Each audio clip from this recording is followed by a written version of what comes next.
नमस्कार, मैं हूँ आपके साथ कंचन मिश्रा। अपडेट मीडिया 24x7 में आप सभी का स्वागत है। अपडेट मीडिया 24x7 के समस्त परिवार की ओर से आप सभी को गणतंत्र दिवस की बहुत बहुत शुभकामनाएं। यह दिन हमारे देश की स्वतंत्रता, समानता और भाईचारे का प्रतीक है। 26 जनवरी 1950 को हमारा संविधान लागू हुआ था, जिसने हमें लोकतंत्र में अपने अधिकारों और कर्तव्यों का बोध कराया। हमें गर्व है कि हमारे संविधान ने हर नागरिक को समानता, स्वतंत्रता और न्याय का अधिकार दिया है। यह दिन भारत के संविधान लागू होने की याद में मनाया जाता है। भारत का संविधान 26 जनवरी 1950 को लागू हुआ था। इस दिन दिल्ली के राजपथ पर परेड और झांकियां निकाली जाती हैं। भारत के राष्ट्रपति तिरंगा फहराते हैं और 21 तोपों की सलामी दी जाती है। आओ झुककर सलाम करें उन्हें जिनके हिस्से में ये मुकाम आता है। खुशनसीब होता है वो खून जो देश के काम आता है। ना पूछो जमाने से कि क्या हमारी कहानी है, हमारी पहचान तो बस इतनी है कि हम सब हिंदुस्तानी हैं। ना जियो धर्म के नाम पर, ना मरो धर्म के नाम पर, इंसानियत ही है धर्म वतन का, बस जियो वतन के नाम पर। एक बार फिर से आप सभी को अपडेट मीडिया 24x7 के समस्त परिवार की ओर से गणतंत्र दिवस की बहुत। भारत का गणतंत्र दिवस 26 जनवरी को क्यों मनाया जाता है? जैसा कि आप जानते हैं कि गणतंत्र दिवस हमारा राष्ट्रीय पर्व है जो 26 जनवरी को मनाया जाता है। हर साल गणतंत्र दिवस के दिन भव्य परेड का योजना बनाया जाता है जो इंडिया गेट से राष्ट्रपति भवन तक होता है। इस परेड के दौरान थल सेना, वायुसेना और नौसेना के जवान शामिल होते हैं। इस परेड के दौरान तीन सेनाओं के प्रमुख राष्ट्रपति को सलामी देते हैं। यही नहीं, इस दिन तीन सेनाएं आधुनिक हथियारों का प्रदर्शन भी करती हैं जो राष्ट्रीय शक्ति का प्रतीक है। लेकिन आप जानते हैं कि गणतंत्र दिवस 26 जनवरी को ही क्यों मनाया जाता है? दरअसल 1950 ईस्वी में मुझे भारत सरकार अधिनियम को हटाकर भारत का संविधान लागू किया गया था। संविधान को लागू करने के लिए 26 जनवरी का दिन इसलिए चुना गया क्योंकि साल 1929 में दिसंबर में लाहौर में भारतीय राष्ट्रीय कांग्रेस का अधिवेशन पंडित जवाहरलाल नेहरू की अध्यक्षता में हुआ था। इस अधिवेशन में प्रस्ताव पारित कर इस बात की घोषणा की गई कि यदि अंग्रेज सरकार द्वारा 26 जनवरी 1930 तक भारत को स्वतंत्र देश का दर्जा नहीं दिया गया तो भारत को पूर्ण रूप से स्वतंत्र देश घोषित कर दिया जाएगा। जब अंग्रेज सरकार ने कुछ नहीं किया तब कांग्रेस ने 26 जनवरी 1930 को भारत को पूर्ण स्वराज घोषित कर दिया। 26 जनवरी 1950 के दिन सुबह 10:18 पर भारत एक गणतंत्र बना। इसके 6 मिनट बाद 10:24 पे राजेंद्र प्रसाद ने भारत के पहले राष्ट्रपति के रूप में शपथ ली। इस दिन पहली बार बतौर राष्ट्रपति डॉक्टर राजेंद्र प्रसाद बग्घी पर बैठकर राष्ट्रपति भवन से निकले थे। इस दिन पहली बार भारतीय सैन्य बल की सलामी ली। पहली बार उन्हें गॉर्ड ऑफ स्वामित्व दिया गया था। गणतंत्र दिवस के दिन भारत में राष्ट्रीय अवकाश भी घोषित किया जाता है। यह हमारे देश के लिए बेहद ही खास पर्व है। साथ ही यह हमारे लिए बेहद ही गर्व का विषय है कि हमारे राष्ट्र को एक गणराज्य के रूप में स्थापित हुए 76 वर्ष पूरे हो चुके हैं। देश की संप्रभुता और एकीकरण को दर्शाने वाला यह त्योहार हर भारतीय के मन में देशभक्ति की भावना का संचार करता है। 26 जनवरी 1950 21 तोपों की सलामी के साथ तिरंगा फहराते हुए राष्ट्रपति डॉक्टर राजेंद्र प्रसाद ने स्वतंत्र भारत का स्वनिर्मित संविधान लागू किया। भारत के नए युग की शुरुआत के साक्षी देशवासियों सहित सी गोपालाचारी, जवाहरलाल नेहरू, सरदार पटेल जैसे गणमान्य बने। मात्र 3 साल पहले आजादी की सुबह देखने वाले देश ने अपना संविधान बनाकर विश्व को अपनी संप्रभुता का परिचय दिया। हालांकि ये डगर इतनी आसान नहीं थी। इतिहास के पन्नों को टटोले तो मालूम होता है कि स्वराज के साथ ही अपने संविधान, हक और हुकूम की लड़ाई बेहद चुनौती भरी थी। दरअसल अंग्रेजों की गुलामी से त्रस्त देशवासियों को प्रथम विश्व युद्ध के दौरान एक सुनहरा अवसर हाथ लगा जब ब्रिटेन की ओर से मदद की गुहार लगाई गई। भारतीयों ने सहर्ष प्रस्ताव स्वीकार किया और वर्ल्ड वॉर में ब्रिटेन के साथ खड़े नजर आए। यह उद्देश्य के साथ कि उन्हें आगे चलकर अंग्रेजों की हुकूमत से आजादी मिल जाएगी। लेकिन एक बार फिर अंग्रेज अपनी बात से पलटते नजर आए और आजादी के बदले लेकर आए भारत सरकार अधिनियम 1919। इस अधिनियम का असर ये रहा कि देश के कुछ बड़े प्रांत में दोहरी शासन प्रणाली व्यवस्था लागू हुई। इसके तहत स्वास्थ्य, शिक्षा, कृषि जैसे विषयों को भारतीय मंत्रियों के सम्मुख सौंप दिया गया था। वहीं दूसरी तरफ से सैन्य, रक्षा और विदेशी मसले जैसे अहम मुद्दे वायसराय के अधिकार क्षेत्र में रहे। इसके अनुरूप भारतीयों को यह आश्वासन दिया गया कि इस अधिनियम से पड़ने वाले प्रभावों का विषय में भविष्य में आकलन किया जाएगा। अंग्रेजों के इसी कदम ने जमीन तैयार की साइमन कमीशन की। जो साल 1928 में भारत की धरती पर दाखिल हुआ। साइमन कमीशन ने बड़े ही नाटकीय अंदाज में संवैधानिक सुधारों की समीक्षा कर अपनी रिपोर्ट तैयार की। लेकिन अब समय बदल गया है। अब देशवासी अंग्रेजों के बहकावे में नहीं आने वाले थे, क्योंकि स्वराज के साथ साथ अपने संविधान की मांग भी धीरे धीरे देशवासियों के मन में परवान चढ़ने लगी थी। साइमन कमीशन रिपोर्ट के बाद देश भर में जमकर आंदोलन हुए। इसे शांत करने के लिए ब्रिटिश सरकार ने राउंड टेबल कॉन्फ्रेंस का आयोजन किया। हालांकि देश के सभी वर्ग के नेता इसमें शामिल नहीं थे, इसलिए ये एक असफल प्रयास सिद्ध हुआ। लेकिन जहां एक तरफ ब्रिटिश हुकूमत भारतीयों के इरादों को एक बार फिर भुलाने के जद्दोजहद में लगी थी, तो वहीं दूसरी तरफ देश के वीर सपूतों ने अपने संविधान का खाका तैयार भी कर लिया था। साल 1928 में मोतीलाल नेहरू सहित 8 कांग्रेस नेताओं ने एक संविधान का मसूदा तैयार किया, जिसकी नींव 1921 में भारतीय राष्ट्रीय कांग्रेस के कराची अधिवेशन में तय की गई थी। इस तरह स्वतंत्र भारत के संविधान की रूपरेखा सजने लगी थी। समय का पहिया आगे बढ़ता गया। फिर आया गवर्नमेंट ऑफ इंडिया एक्ट 1935, जिसे हमारे संविधान का संरचनात्मक आधार कहा जाता है। दूसरे शब्दों में कहें तो यह एक फाउंडेशन बन गया, जिसके ऊपर मौजूदा संविधान की भव्य इमारत खड़ी हो गई।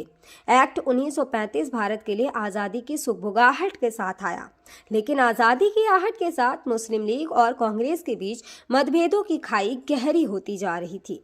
दोनों के बीच तल्खियां इतनी बढ़ चुकी थी कि बुनियादी मुद्दों पर भी समझौते की गूंज तक नहीं रही थी। हालांकि इन सभी विवादों से आगे बढ़ते हुए भारतीय नेता अपने लक्ष्य की ओर बढ़ रहे थे। दूसरे विश्व युद्ध के दौरान 1945 में सभी पार्टियों की सहमति से संविधान का प्रारूप तैयार कर लिया गया था, जिसे सार्वभौमिक वयस्क फ्रेंचाइजी स्वतंत्रता और समानता के साथ अल्पसंख्यकों के अधिकारों की रक्षा का विशेष ध्यान रखा गया था। इसके साथ ही भारत छोड़ो आंदोलन और आजाद हिंद फौज की निर्भीकता ने अंग्रेजों ने भारत में अनंत काल तक राज करने का सपना चूर चूर कर दिया था। जैसे जैसे भारतीय राष्ट्रीय आंदोलन जोर पकड़ता गया, ब्रिटिश हुकूमत पर संविधान निर्माण के लिए संविधान सभा के गठन का दबाव भी बढ़ता गया।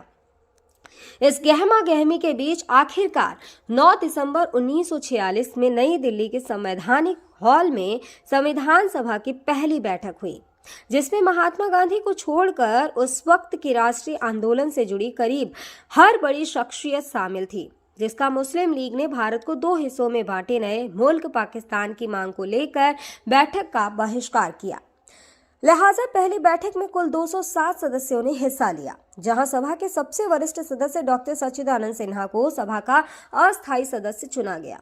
हालांकि 2 दिन बाद 11 दिसंबर को डॉक्टर राजेंद्र प्रसाद सभा के अध्यक्ष निर्वाचित हुए और डॉक्टर एच.सी. मुखर्जी और वी.टी. कृष्णमाचारी को सभा का उपाध्यक्ष बनाया गया। इसी कड़ी में आया सुनहरा दिन 15 अगस्त 1947 का, जब गुलामी की बेड़ियों को तोड़ भारत ने आज़ादी की नई सुबह देखी। देशवासियों में जोश भरते हुए आज़ाद भारत के प्रथम प्रधानमंत्री जवाहरलाल नेहरू ने बुलंद आवाज में देश को संबोधित किया। इतिहास के पन्नों में यह भाषण ट्रस्ट विद डेस्टिनी नाम से दर्ज हुआ। इसके साथ ही तेज हुई संविधान निर्माण की प्रक्रिया। आज़ादी के बाद चुनौतियों में इजाफा हुआ। संविधान पर सामग्री की कमी थी, लेकिन उसका सही चयन और उचित व्याख्या का काम बहुत जटिल था। बी.एन. राव द्वारा तैयार किए गए संविधान के प्रारूप पर विचार विमर्श करने के लिए संविधान सभा 29 अगस्त 1947 को एक संकल्प पारित करके प्रारूप समिति का गठन किया। इसके अध्यक्ष के रूप में डॉक्टर भीमराव अंबेडकर को चुना गया। इस समिति में अंबेडकर के अलावा 6 और सदस्य थे। संविधान निर्माण के दौरान कई अहम फैसले लिए गए, जिसके राष्ट्रमंडल के समूह में भारत की सदस्यता, राष्ट्रध्वज का चयन, साथ ही राष्ट्रगान और राष्ट्रनीति का चुनाव शामिल था। यहाँ दिलचस्प बात यह है कि संविधान में सबसे पहले नंबर पर आने वाली उद्देशिका सबसे अंत में पारित हुई। संविधान अगर राजनीतिक असंवैधानिक दस्तावेज है, तो पीएमएल एक ग्रंथ को दार्शनिक नजरिया प्रदान करती है। डॉक्टर भीमराव अंबेडकर की अगुवाई में संविधान निर्माताओं ने 60 देशों के संविधानों का अध्ययन किया। 4 नवंबर 1948 को संविधान का अंतिम प्रारूप पेश किया। संविधान तैयार करने के बाद मुश्किल खड़ी हुई कि इसे सुंदर अक्षरों में पिरोकर कैसे संजोया जाए। इस उधेड़-बुन के बीच प्रेम बिहारी नारायण रायजादा का नाम सामने आया, जो कि अपने दौर के सबसे विख्यात कैलीग्राफर थे। उसके बाद भारत का संविधान प्रेम बिहारी नारायण रायजादा सुलेख फॉन्ट में लिखा गया। उसके प्रत्येक पृष्ठ को नंदलाल बोस के मार्गदर्शन में शांति निकेतन के कलाकारों द्वारा अलंकृत किया गया।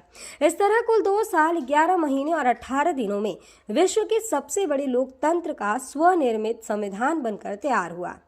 आधिकारिक तौर पर 26 नवंबर 1949 को संविधान को पारित किया गया, जिस पर संविधान समिति के 15 महिलाओं सहित 284 सदस्यों ने हस्ताक्षर किए। वहीं संविधान लागू करने के लिए 26 नवंबर को चुना गया, क्योंकि 26 जनवरी 1930 को भारतीय कांग्रेस के लाहौर अधिवेशन में पूर्ण स्वराज का प्रस्ताव रखा गया था। इतिहास में इसे प्रथम स्वतंत्रता दिवस के रूप में भी जाना जाता है।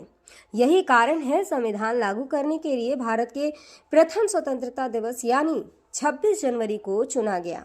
26 जनवरी 1950 दिल्ली की सर्दी को देशभक्ति मात दे रही थी, जब राजगोपालाचारी ने अपने शब्दों में भारत को संप्रभु लोकतांत्रिक गणतंत्र घोषित किया। इसके बाद डॉक्टर राजेंद्र प्रसाद को भारत के पहले राष्ट्रपति की शपथ दिलाई गई। उसके बाद सार्वजनिक समारोह की शुरुआत हुई, जिसमें राष्ट्रपति डॉक्टर राजेंद्र प्रसाद और मुख्य अतिथि इंडोनेशिया के अध्यक्ष सुकर्नो हुए और मुख्य अतिथि इंडोनेशिया के अध्यक्ष सुकर्नो भी शामिल हुए। इसी तरह दिनांक 26 जनवरी 1950 इतिहास के पन्नों में स्वर्णिम अक्षरों में दर्ज हो गया। ग्राम तरबियतपुर ब्लॉक परीक्षितगढ़ जनपद मेरठ प्रधान उमा भारती और प्रतिनिधि गुड्डू की ओर से समस्त गांव वासियों, नगर वासियों और देशवासियों को गणतंत्र दिवस की बहुत बहुत शुभकामनाएं और साथ ही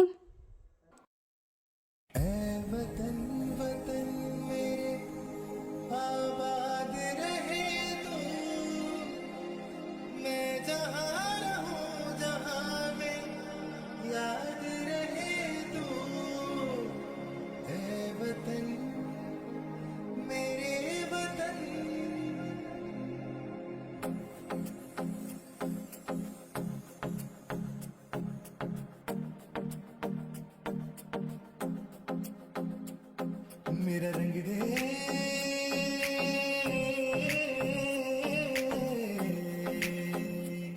मेरा रंग दे बसंती चोला माए रंग दे, मेरा रंग दे बसंती चोला माए रंग दे, मेरा रंग दे बसंती चोला रंग दे। भारत में एक और बीमारी ने दस्तक दे दी है। ये बीमारी है HMPV। चीन के बाद अब भारत में भी HMPV ने दस्तक दे दी है। भारत में HMPV के 2 केसेस मिले हैं, जिसके बाद लोगों के मन में डर और सवाल पैदा हो गए हैं। सवाल ये कि HMPV वायरस क्या है, HMPV वायरस के लक्षण क्या है, HMPV वायरस से कैसे करें बचाव और क्या HMPV कोई नया वायरस है। अगर आपके मन में भी ये सवाल है तो यहाँ आपको हर सवाल के जवाब मिल जाएंगे।